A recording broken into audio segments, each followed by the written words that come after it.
Affiliation పక్కన పెడితే నారా లోకేష్ రాముడు మంచి బాలుళ్ళు అంటాడు. బాధ్యతాయుతంగా తన తండ్రి చెప్పినటువంటి పనులు చేసుకొస్తుంటారు. పబ్లిక్‌కి సొసైటీని మార్చాలన్నట్టు ఒక తపన ఉంది. తన నియోజకవర్గంలో ఓడిపోయి పారిపోలేదు. నిలబడి, కలబడి గెలిచాడు. నియోజకవర్గంలో ఓడిపోయాక పారిపోయిన వాళ్ళని అనేక మందిని చూసాం. బట్ ఆయన నిలబడ్డాడు. తట్టుకున్నాడు. అప్పుడు వైసీపీ అధికారంలో ఉంది. అయినా సరే అక్కడ పబ్లిక్‌ని మెప్పించి గెలిచాడు మళ్ళీ. అది గ్రేట్. అట్లాగే ఇప్పుడు నైతిక విద్య వైపుకి తీసుకెళ్లే ప్రయత్నం చేస్తున్నారు.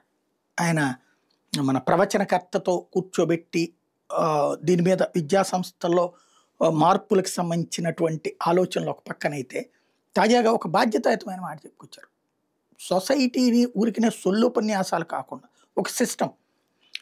తను బ్రాహ్మణులకి మ్యారేజీ అప్పుడు ఎంబీఏ ఫస్ట్ ఇయర్ టైంలోనే జరిగిపోయింది.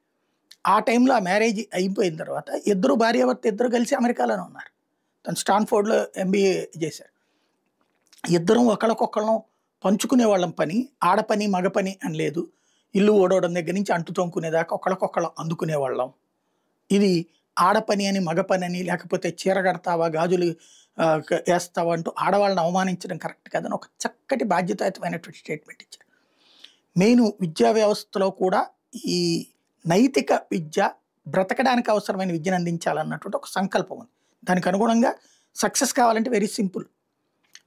రోజు కూడా ఒక పీరియడ్ కనీసం ఒక అరగంట ఖచ్చితంగా నైతిక విద్యా బోధన ఉండాలి. దాంతోపాటు దానికి మార్కులు వేయాలి. మార్కులు వేయకపోతే పిల్లలు అది చదవరు, చదవకపోతే బుర్రలోకి రాదు. అదొక్కటి ఆలోచించి చేయగలిగితే జీవితంలో ఈయన పేరు స్థిరంగా నిలబడమే కాకుండా దేశవ్యాప్తంగా లోకేష్ని ఆదర్శంగా తీసుకుంటారు.